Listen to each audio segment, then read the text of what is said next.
Welcome to the Rebecca Panapinto Project. Today I am joined by Chris Silver. Chris is a high-growth sales and strategy expert who is helping companies to scale. His insights are highly sought after for building and expanding enterprise go-to-market teams through a value creation framework. This leads to new customer acquisitions, expansion, and trusting relationships. Chris is an award-winning salesperson, earning the honor of top salesperson and leader consistently over the past decade, spanning 5 different companies and industries. He has built and expanded multiple teams, resulting in the fastest new market entry and growth, both domestically and internationally. Through his distinctive high-value framework, Chris has seen results such as the creation of $0 to $200 million of business in just under 3 years. We have an awesome conversation today where Chris shares his perspective on think tank culture, as well as how AI will impact the contact center. Enjoy the show. Chris, welcome to the show today. Well, thank you so much, Rebecca. I've really been looking forward to this conversation, so thank you for taking the time to connect, and I'm excited to get your take on the industry and all things digital transformation. Absolutely. I'm excited. I'm glad that we finally are able to do this. It's been years coming. I agree, yeah. So awesome. Let's dive right in, because the reason I was super intrigued to have you on the show is your perspective comes from one a little outside of my normal swim lane, which is contact center. But contact center is in everything. Everybody uses it. You had a saying that it's the lifeblood of any business's customer experience, which I love. So expand on that a little bit for us. Tell us more about your passion about contact center and where you can see digital making a big impact with that. Yeah, absolutely. If you look at a company wants to make money, right? The way that you make money is you have customers. So the lifeblood of any single company is the area where you're directly connected to your customers. That's what the contact center is. And the contact center spans not only to the kind of the old mindset of call centers, just calling in to complain and service. Contact centers have evolved. They are now profit centers. They are sales centers. They are marketing centers. They are service centers, but the whole industry has shifted where they're converting service centers by using technology to really, really deliver a higher level of service. They've realized we can increase the amount of spend that we could get from our existing customers. And now we can also use it to attract and sell net new customers, as well as cross-sell existing customers. So you have the direct line to your revenue stream, which is your customer, but it's also your data hub. I think it's a great example of everybody's in sales too. It's no more of like you talk to your salesperson, go back to your salesperson. Like, no, when my iPhone's busted, I'm going to reach out to support, and it could absolutely be an upsell opportunity. So now everybody is in sales.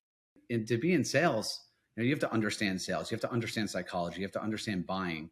That's really hard to do, to get a contact center agent to be multi-skilled and multifaceted like that. They have so much to do.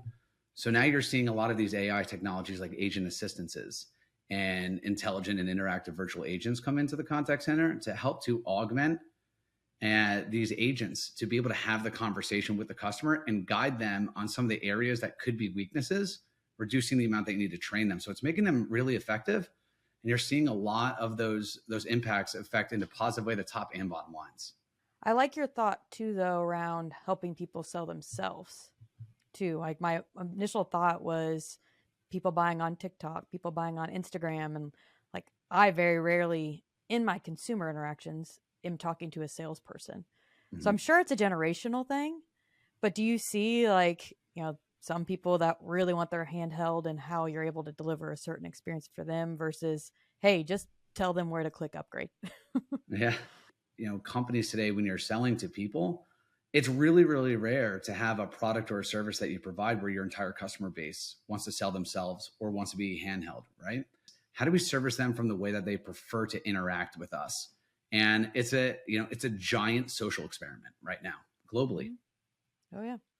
I was talking to a friend the other day about YouTube Shorts and Instagram Reels. And I'm like, I don't think I really see many ads on those. And he goes, oh, no, you do. The ads have just gotten really good at disguising themselves. It's like, whoa, you're right. So now my definite attention has increased to be like, wait, I think I just saw an ad.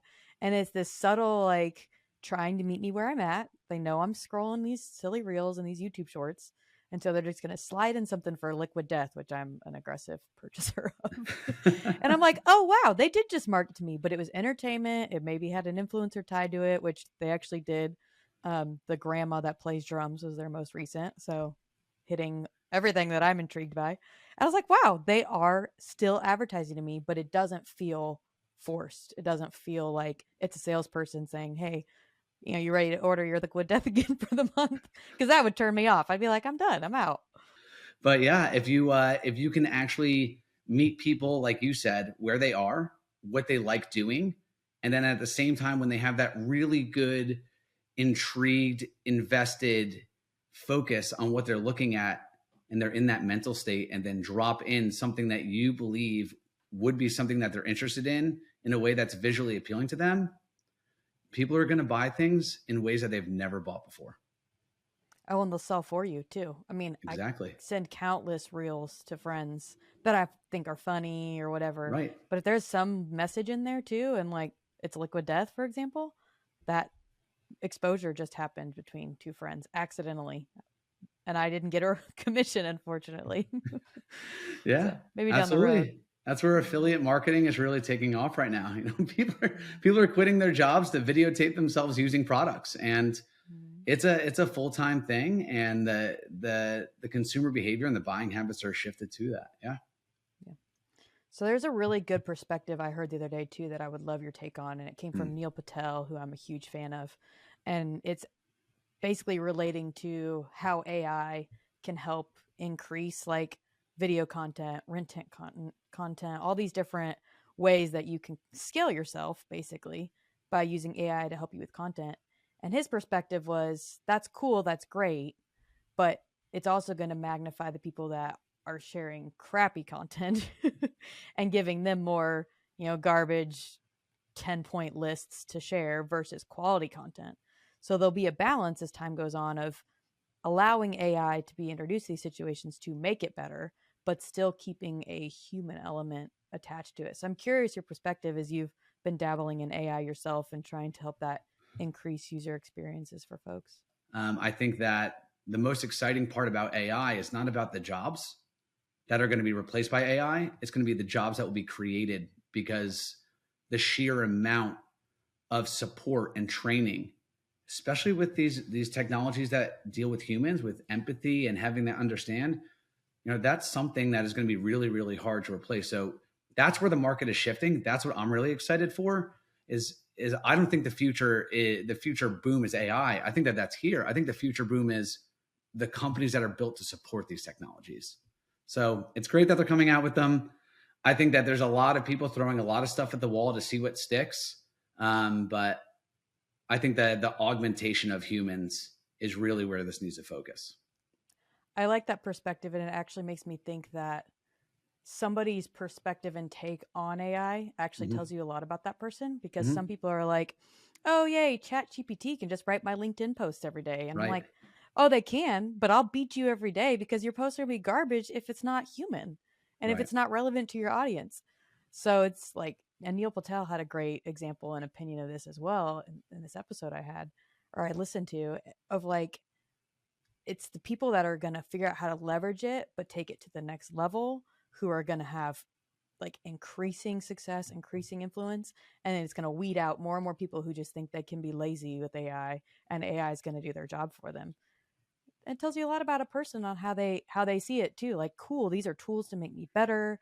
For your contact center folks, like, they can just be that much better of a, well, not only agent, but now salesperson, upsell person. Like, they have all these things that they can get better at and be a better contributor to society, versus them thinking that AI is just going to do their job for them. It's not. I love that perspective, because I think that there is a generation here looking at AI for the wrong reasons. And it's a lazy approach. It's like, oh, I hate doing this. Oh, now I can just have them do it, right?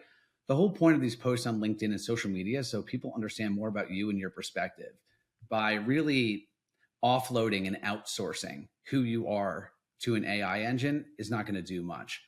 I love your perspective. Super helpful. Let's chat about it more now in the context of contact center in the world you eat, sleep, and drink. How do you think it can initially make some of those people better and those interactions better? And maybe even you're already doing that today. Would love some examples of your thoughts around it. So digital transformation really needs to be focused on, and I think that we are talking about AI, and they're starting to deploy AI into the contact centers, but they're having to do it in a way that isn't as effective as I think the companies would like it to be, because they're starting in small pods, and the reason that they're starting in small pods is because they have to go where the unified data sets are in order to really make them effective. So that's number one, is the unification of digital transformation.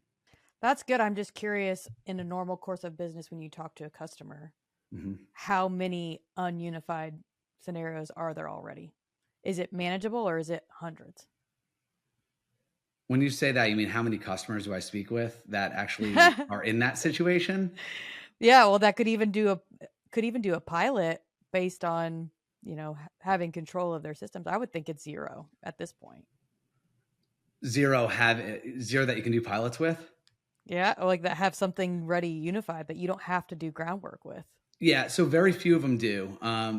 What's happening is, what we're seeing is, a lot of companies, instead of doing things unified cross functionally, they tended to focus on departments, right? So they'll go and pull in a CRM, a Salesforce, an Oracle, Zendesk, Microsoft Dynamics, and they'll bring into a department or multiple departments, but then they still rely on a different data set. Like, for instance, I have a customer that's a hotel chain, right? They have Salesforce, but that's an overlay for another technology underneath that actually is the bookings engine. So Salesforce can't actually do the booking, but it has some of the data. So you see mix and match. So yeah, so very rarely are we going into customers that have a completely unified data set. So where customers are actually starting is the areas where they are. So it's really business unit to function is where we start. It's very rare to see someone be at a place where everything is so unified that you can do it cross functionally across a whole company, unless it's super light and it's generalities like self-service for frequently asked questions, or general self-service and IVAs in order to route to the appropriate parties. So it's definitely getting there. That's the prime focus of everybody, but that's something that other people who are looking to jump right into artificial intelligence projects really need to pause and think about before they do it. Oh, an enterprise, there's so much groundwork that needs to be done. I can think of very few that are like, cool, we can actually action on this AI stuff in the next 6 months. Mm-hmm. So there's a lot of groundwork and thought process that go into first the unification piece, which is, I don't think they even think about a lot of the big surprise that I think some of the customers that we work with is the sheer amount of time that it takes to train. It's not a set it and forget it model. Artificial intelligence is artificial intelligence, but think about a human. You went through how many years of school to get to the point where you can hold a conversation? And then from that standpoint, to get into the business world and the enterprise world, how many jobs did you have and how many conversations did you need to have and stumble through and mess up and fall on your face and figure it out again before you can stand in front of executives at a company and speak to them? It's the same thing with AI. It's just as important, if not the most important, as the evaluation process. Yeah. And you make a good point too, to the potential fault of AI, because along that learning period, every time you learn something new, probably came from a failure, probably came from pain. So it's going to be the same with AI. That means every result you get from AI, you can't assume is correct. You still have to have some thought and pressing on it to like make sure it's actually accurate. And it can then learn from that failure, but you've got to then realize, like you said even earlier, it's not magic. It's got to be treated with, some sensibility and human touch for sure. Yeah. They'll provide you the insights, but you need to make the decisions. So let's bring this back a little bit more specific to the world that you live in day out of contact center. And where do you see some early stages that they can be adopting AI to start making impact today? A lot of things that we are seeing today for an initial step forward is more of the incorporation of frequently asked questions into self-service, whether it's on voice channels or whether it's in the app, in chat, in SMS, and even in email, which you see it more in chat. and voice and SMS than email, because those are just longer written messages or just standard forms.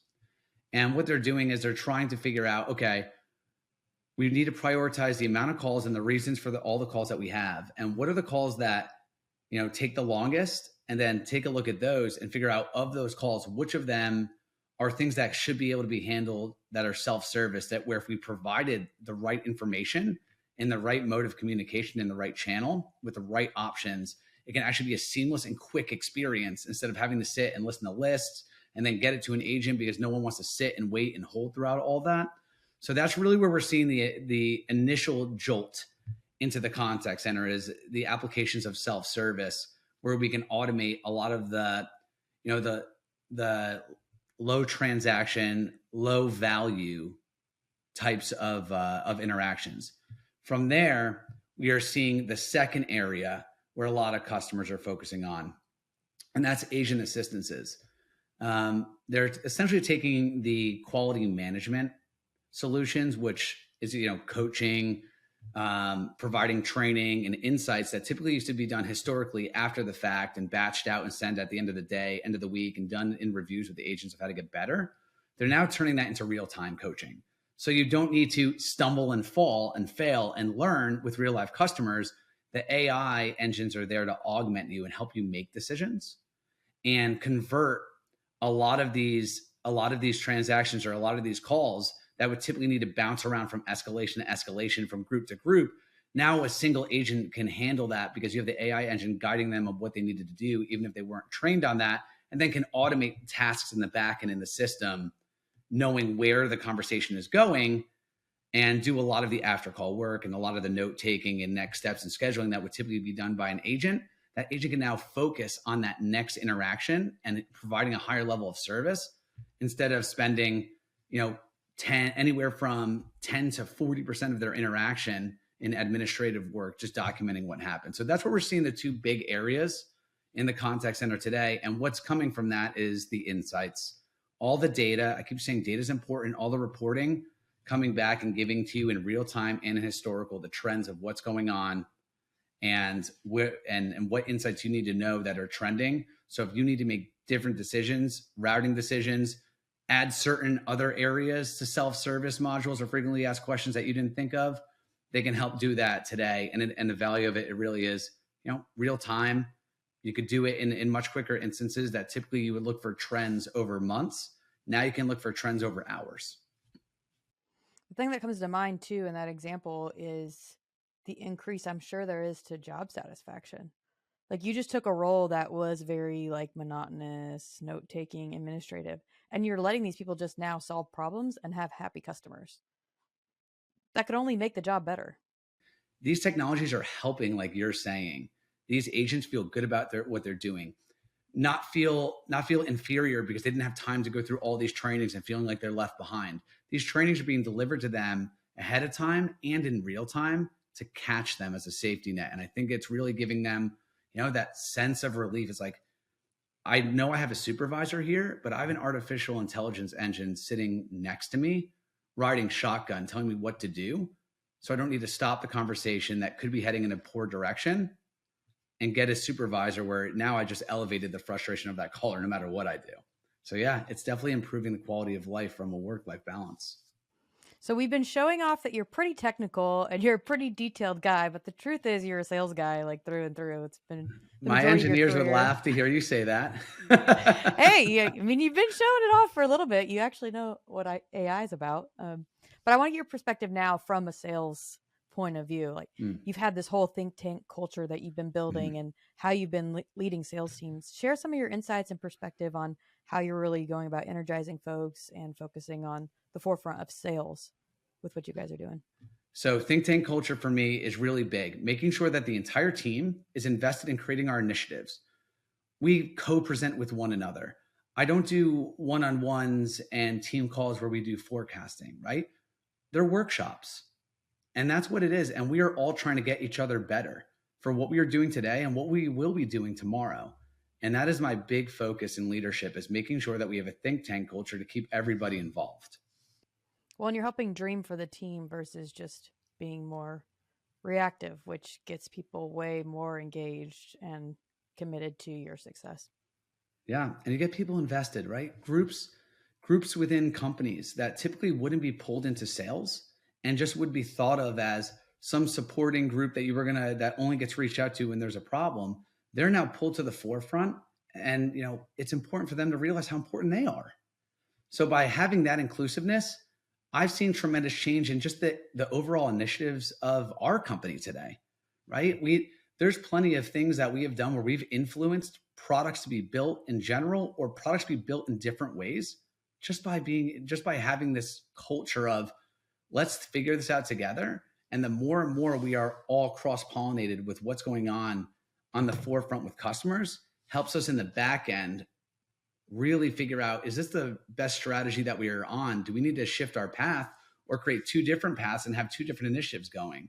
And it's really the key for companies to stay innovative and stay growing.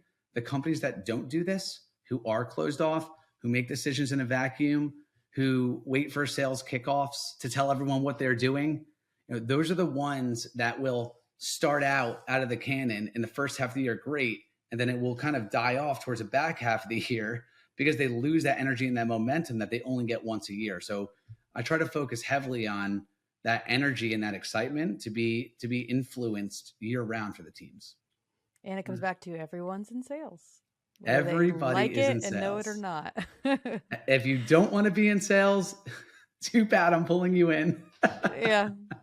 It's not a bad thing. Right. I think if more people realize the benefit to variable compensation, they'd all be more intrigued by sales. But it's fear that keeps people from wanting to take the risk and push, things. Yeah. So. Fear is a terrible thing. Now we need to overcome it. We can only do it together. That's good. I have one last question for you now, Chris, Sure. and that's around principles. I'm curious to hear from you. What's the core principle that you've lived by to be successful in business? That's that question's really interesting because if you ask anyone that knows me or worked with me at any of my companies or is on my teams right now, they know that I am huge on quotes. I won't have a quote of a year. I will have a quote of a quarter, a quote of a week, quote of a month, something that really resonated with me or inspired me for what is impacting us as a group right now. What is impacting me right now? What are these negative energies and pressures that I feel? Is the rest of the teams that I'm working with feeling them as well? And then if I can figure out like what those quotes are that help me, I broadcast them out. However, there's one thing that I have consistently always lived by. And I'm not a big sports quote guy. This does come from Babe Ruth, but it's hard.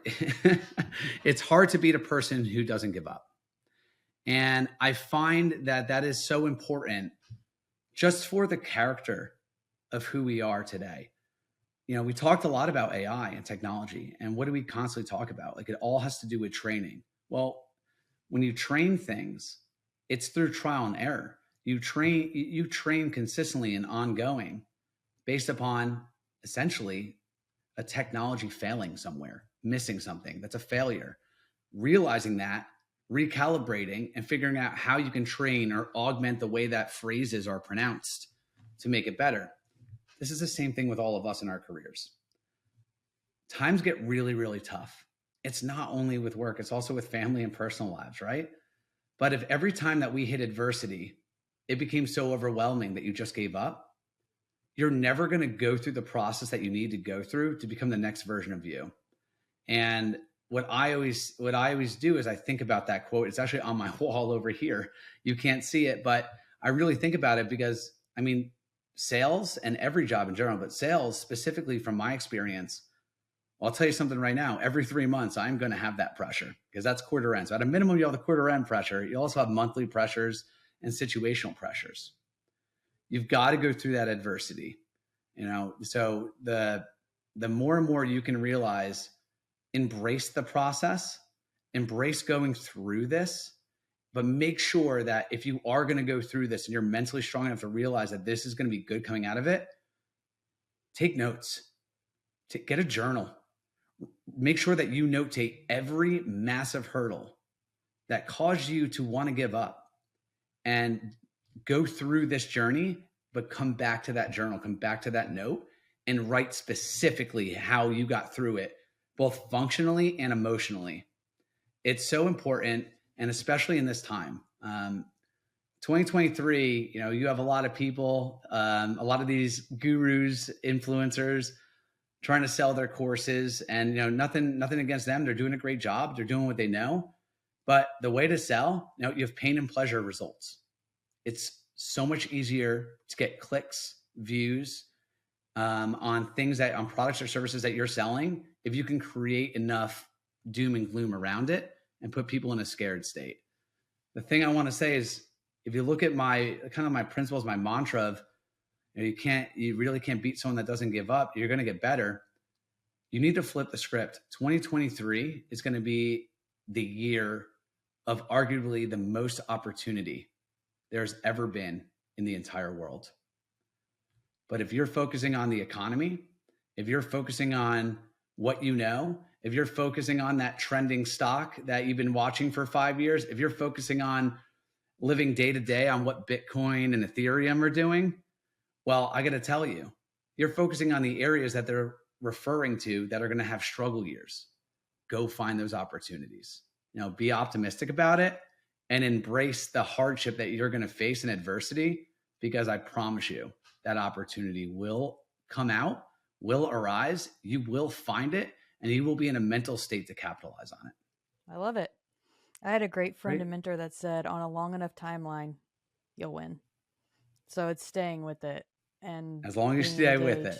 Mm-hmm. That's great. I love your perspective. Chris, you're a fabulous leader. Thanks again for coming on the show, and we'll talk again here soon. Absolutely. Thank you for everything. Thanks for the time.